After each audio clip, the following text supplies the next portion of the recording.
SCP-5000. Gunshots echo down the concrete hallway of Site-22. Screams are the only thing that escape each room. A team of men in all black combat gear and masks move from one section of the complex to the next. Pietro Wilson hides in his office, listening to the cries for mercy of his colleagues. He shakes uncontrollably with fear.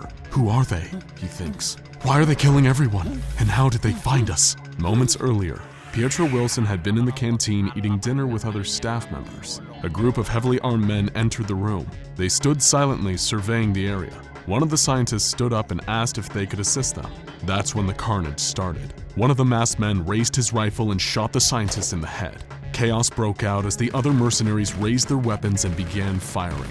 Bullets flew everywhere, and Pietro was lucky not to be struck or trampled as he escaped out the back door of the cafeteria. He ran to his office, slammed the door shut, and hid under his desk. Now he sits on the floor, with his legs pulled up to his chest, shaking uncontrollably. After a couple of minutes, he manages to take a deep breath and slows his heart rate. He regains control of his body, but is still filled with fear and adrenaline. Pietro crawls on his belly to his office door. He reaches up and pulls down on the handle. There's a slight click as the latch releases. He opens the door just a crack and peers out into the hallway. The flickering emergency lights illuminate the corridor for a few seconds at a time before plunging it back into darkness. There is no one in sight, but from around the corner, flashes of light from machine gun fire flickers down the hall. The screams of the workers at Site-22 are silenced. Pietro takes a deep breath and pushes the door open further. He crawls out of his office and starts moving away from the violence. Unfortunately, to get away from the mayhem, he must go deeper into the bowels of Site-22. The exit is the other way, but he is too scared to head towards the armed men. He stands up and brushes the dirt from his blue technician jumpsuit. The lights flicker off. The hallway goes dark. He reaches out his hands and comes into contact with the cool, damp wall. He feels his way down the corridor, swimming in darkness. After a few moments, the lights flicker back on. Pietro looks over his shoulder to make sure he is still in the clear.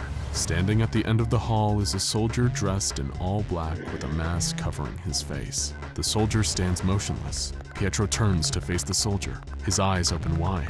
His heart races. He can't breathe. The figure doesn't move. Then the lights flicker out again, and Pietro pushes off the wall and runs, blind in the darkness. He sprints as fast as he can when suddenly there's a loud crack and a bullet whizzes by his head.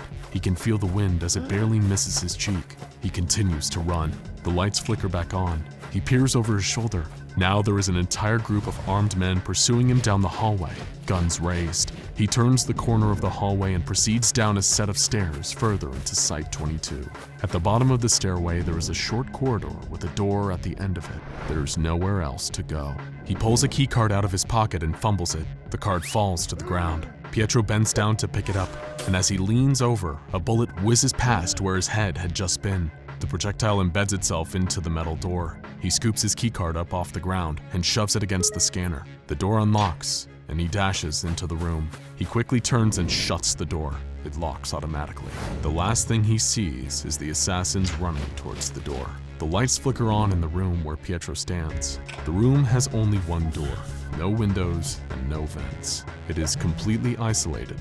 In the middle of the room is SCP-5000. He knew there was an SCP in this room that was designated SCP-5000, but he never knew what it actually was. Here he is now, staring at it, a strange-looking mechanical harness hanging in the middle of the room. Suddenly, loud banging at the door fills the room. The armed men are trying to break in. It is only a matter of time before they pry the door open. With nowhere to go, Pietro Wilson knows that he is dead. He looks at SCP-5000 and shakes his head. "What do I have to lose?" he says out loud. "Only your life," a voice in his head responds. He walks over to SCP-5000 and pulls it down from where it is hanging. It is heavy. On the mechanical suit are symbols he does not recognize. The only thing he knows about the suit are rumors he's heard from others who work at Site-22. Supposedly, it first appeared in a flash of light in the containment chamber of a Keter-level SCP at Site-62C. The designation of this Keter was SCP-579. The only other thing that Pietro knows is that everyone at Site-62C was slaughtered when containment was breached. SCP-5000 was found deactivated next to a pile of bodies. He slips on the harness, and as if it has a life of its own, SCP-5000 begins to adjust itself to the exact dimensions of his body. The suit grows and snakes across his skin, wrapping every appendage in armor. Then it begins to tighten. Pietro Wilson starts to scream as SCP-5000 envelops him. The suit rises up the back of his neck and encases his entire head, silencing his screams. The door to the room blasts open from a controlled explosion. As the dust and smoke settles, the masked men enter the room. Their flashlights move from side to side as they search for the elusive technician who had just entered. There is no one in the room. All that is there is an empty rack in the middle of the chamber. The men fan out, but there is no other exit. The room is just a solid square of concrete. They're baffled. "Where did he go?" one of them shouts. Pietro Wilson had blacked out from the pain of the suit attaching to his body. He comes to, still standing in the middle of the room. All around him are men in black combat gear. They are searching for him. He holds his breath and closes his eyes, but the gunshots never come. He opens one of his eyes and looks around. "Why haven't they killed me yet?" he thinks. He slowly turns his head as men walk by him with their guns raised. He hears someone say, "Where did he go?" "I'm right here," he thinks. "Am I dead?" Pietro looks down to see that his entire body is contained within SCP-5000. He lifts his hand and waves it in front of his face. He is still clearly alive, but it seems as if the killers can't see him. He walks up to one of the mercenaries and waves his hand in front of the man's face. There is no reaction. "The suit made me invisible," he thinks. Pietro looks at one of the men to see if he can find out who they are and why they have killed everyone at the base. On the sleeve of the man's jacket are the words Zeta-19. He's never heard of Zeta-19 before, but they must be part of an organization that is trying to undermine the SCP Foundation. The men continue to search the empty room, clearly confused as to where the technician went. Pietro weaves his way through the group of men and back out the door he had entered from. On his way through the wreckage that used to be a door, Pietro Wilson trips on some debris. He reaches out to steady himself, but he is falling. He closes his eyes, knowing that as soon as he hits the ground, all of the men hunting him will be alerted by the sound of his fall. But the impact never comes. When Pietro opens his eyes, it is as if he is hovering just above the ground. He looks down at his feet. The toes of the suit are firmly planted on the floor, like powerful magnets on iron. SCP-5000 has prevented his fall and is holding him in place using the feet of the suit only. He reaches out his hand and gently places it on the ground. He pushes himself up to a standing position. He turns to look back into the room. The men are still in there searching for him. Pietro makes his way back through Site-22. He walks by his office and proceeds towards the exit of the facility. As he passes the labs and other rooms at Site-22, all he finds is carnage. Everyone has been killed. An extra bullet has been placed in each person's head to make sure. It seems that the only mission these men were on was to kill everyone and make sure they stayed dead. He continues towards the exit of Site-22 that is guarded by two men. As he approaches the two heavily armed men, Pietro makes sure to be as quiet as possible. This is not a difficult task, as the SCP-5000 has given him stealth capabilities. He notices that even his footsteps aren't giving off any sound.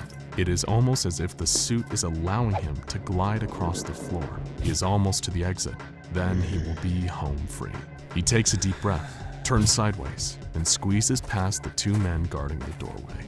Just as he is about to leave this nightmare behind, one of the guards turns unexpectedly. The man's shoulder runs directly into Pietro Wilson, throwing him off balance. He is knocked into the second guard. Both of the men scream, "What is that?" One of them shouts. They begin to raise their guns on the invisible object that just bumped into them. It's then that SCP-5000 takes over Pietro's body. The suit raises his arm and grabs one of the men by the throat. With a squeeze, the man's larynx is instantly crushed. Then the suit twists slightly and snaps the man's neck. It turns to face the second man. Even the black mask the man is wearing can't hide the look of terror on his face. But Pietro has no control over what SCP-5000 is doing. He has never killed before. The suit launches Pietro's body into the second man, pinning him against the wall.